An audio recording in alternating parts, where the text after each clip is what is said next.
Учениците се помалубројни, училишните клупи се празнат, паралелките се укинуваат. Ваква е сликата во сите училишта низ државава.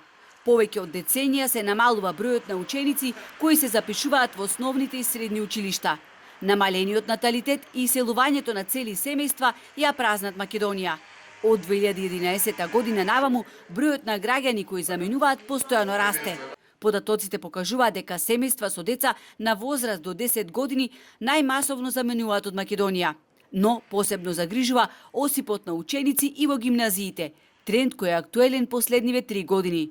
Официјалните бројки на ученици кои се испишале не се релевантни, вели директорката на Струшката гимназија Ибрахим Темо, бидејќи има родители чии деца едноставно престанале да доаѓаат на училиште, без никаква најава или известување. Секако ова навистина е болка кој не тангира сите нас, особено ние како родители да почнеме, зашто инвестираме на нашите деца, а после завршување децата ни заминуваат.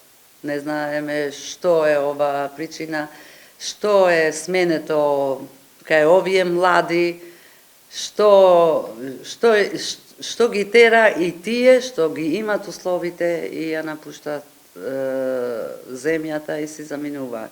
Желбата за повисок стандард и подобра работа ги тера младите да заминат, но со бројни проблеми се соочува и образованието.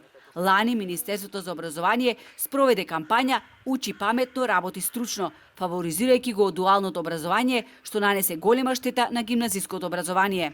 Ги подготвуваме каде понатака да се доусовршуваат, да бидат идни академски граѓани и да бидат корисни за општеството, а дуалното значи има еден друг сегмент да произведуваат кадри кои што ќе бидат на едно ниво кое сега во моментов е потребно за новите инвеститори, не знаеме кои инвестиции влегоа во Македонија, за да бидат на прирака на нив. Или пак, како што нивните родители ги насочуваат да и даваат насоки да ја напуштат државата за жал. Велковска опфати уште еден за нив горлив проблем, а тоа се наставните планови и програми по кои учат учениците, а датираат од 2001, што значи 23 години не се направени реформи на наставните програми. Чекор кој со смена на власта ќе го направи Министерството за образование.